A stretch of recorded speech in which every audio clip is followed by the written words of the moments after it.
Olá, sexto ano, sejam bem-vindos a mais uma videoaula de Matemática 2, comigo, professor Humberto. Na videoaula de hoje, nós trataremos de um assunto chamado de probabilidade.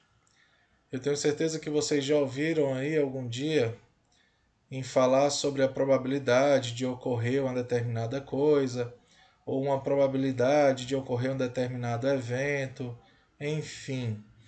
O assunto probabilidade, ele é estudado aqui dentro da matemática, tá? E nós vamos fazer aí uma breve introdução sobre esse assunto. Existem situações em que não é possível prever o resultado que vai ocorrer. Por exemplo, no lançamento de um dado ou de uma moeda. Eu sei que se eu lançar um dado, eu posso obter com a face voltada para cima 1, 2, 3, 4, 5 ou 6. Mas eu não sei dizer especificamente qual será o número voltado para cima após um lançamento. Ou então, quando eu lanço uma moeda, eu sei que tem a probabilidade de ser cara ou coroa, mas eu não sei afirmar com certeza qual será, naquele lançamento, a face que vai ficar virada para cima, tá? No entanto, nós podemos calcular a probabilidade de ocorrer um determinado resultado. E é isso que nós vamos fazer aqui nesse nosso conteúdo, tá? Por exemplo, em uma urna foram colocadas 10 bolinhas azuis, numeradas de 1 a 10. Qual é a probabilidade de sortear da urna uma bolinha cujo número é par? Então eu tenho uma bola com 10 urnas, eu quero saber qual é a probabilidade de se retirar da urna, sortear da urna uma bolinha com um número par, tá certo? Para isso, para calcular essa probabilidade, eu preciso saber de duas coisas. Primeira delas, a quantidade de resultados possíveis.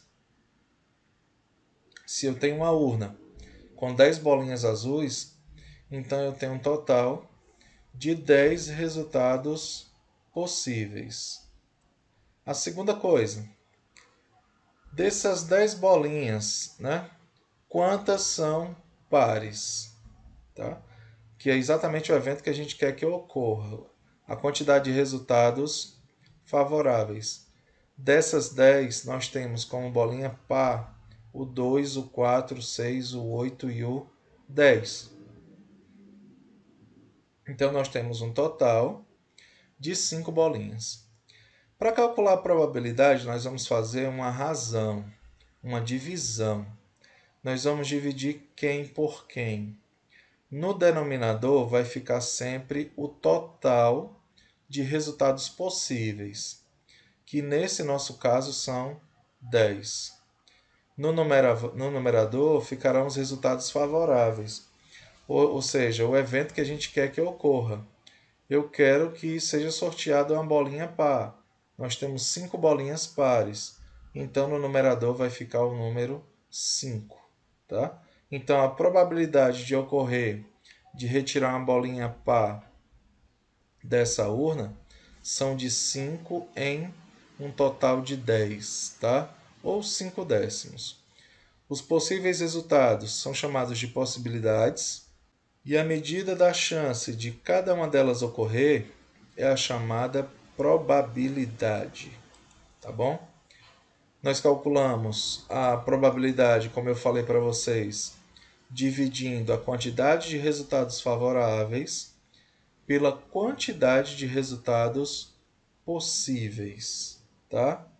Geralmente a probabilidade é representada na forma de porcentagem. Então eu vou dar duas dicas aqui para vocês. A primeira, de como passar uma fração para a forma de porcentagem. A segunda, como passar um valor decimal para a forma de porcentagem. Tá? Vamos primeiro à forma fracionária. 5 décimos, que foi o resultado do nosso exemplo anterior. Para essa fração ficar na forma de porcentagem, o nosso denominador deve ser 100. porque toda fração cujo denominador é 100, né, já se encontra na forma de porcentagem. Então, se eu multiplicar esse 10 por 10, eu vou ter 100.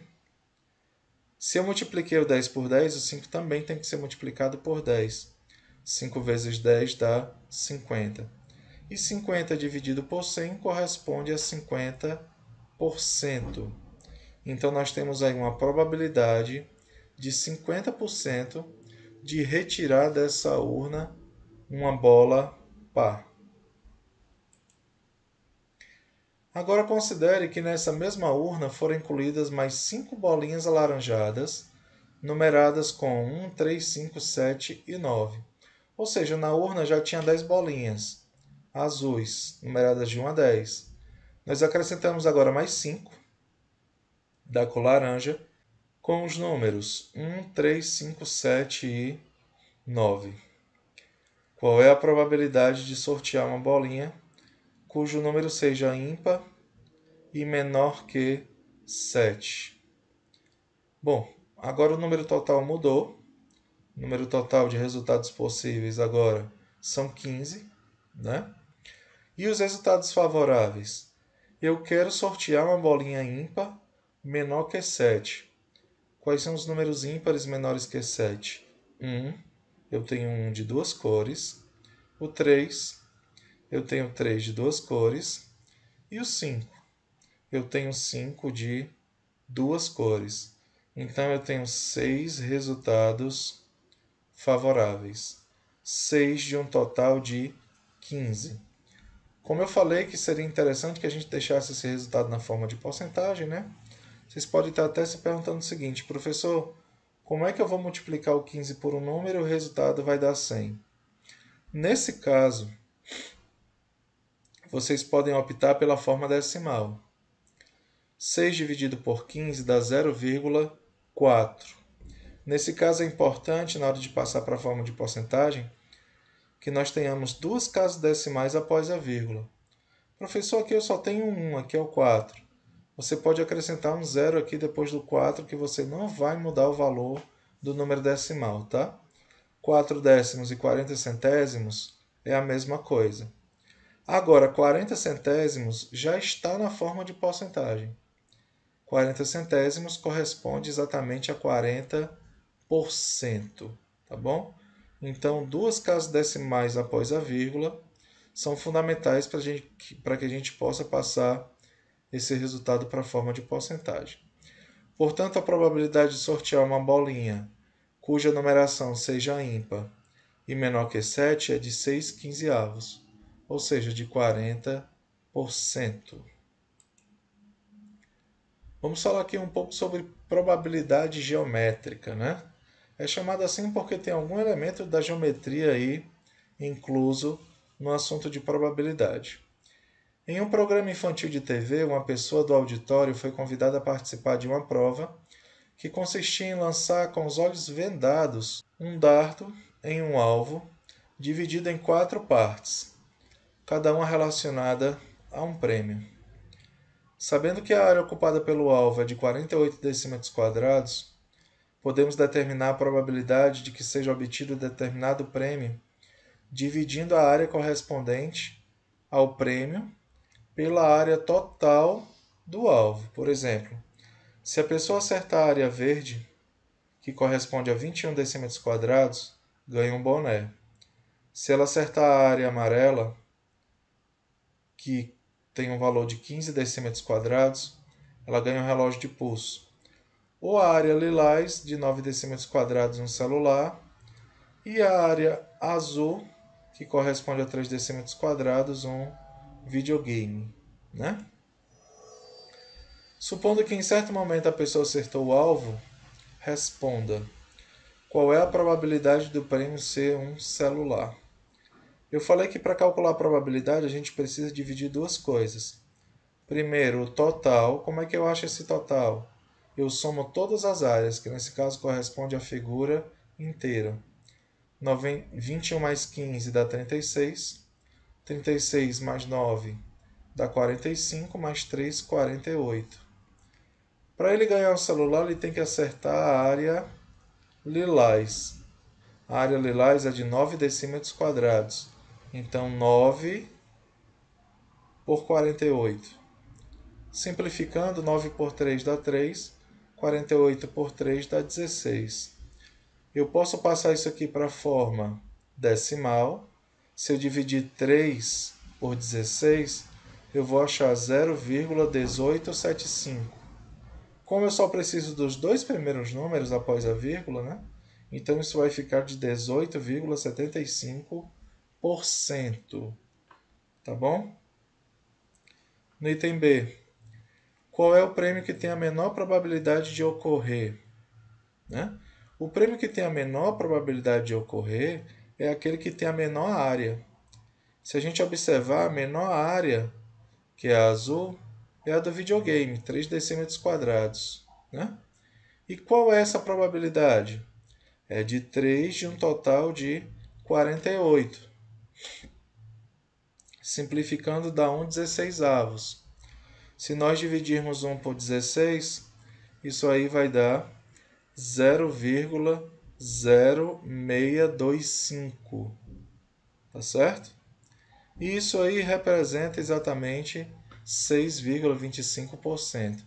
Lembra que eu preciso de duas casas decimais após a vírgula. E no item C, qual é a probabilidade de o prêmio não ser um boné? Ou seja, ser qualquer um dos outros menos boné. Se eu tirar aqui no caso 21, que é o boné, do total, vai me sobrar o 3, o 9 e o 15. 3 mais 9 dá 12, mais 15, 27. Então é 27 de um total de 48. Tá? Se a gente simplificar, 27 por 3 dá 9, 48 por 3 dá 16. Se nós dividirmos 9 por 16, 0,5665. Como eu só preciso de duas casas decimais após a vírgula, vai ficar 56,25%. Tá? Então, essa é a probabilidade de se ganhar esses prêmios aí nessa competição. Tá bom, turma? Então, essa foi a nossa aula. Um abraço para vocês. Resolvam as atividades aí da nossa agenda e até a nossa próxima aula.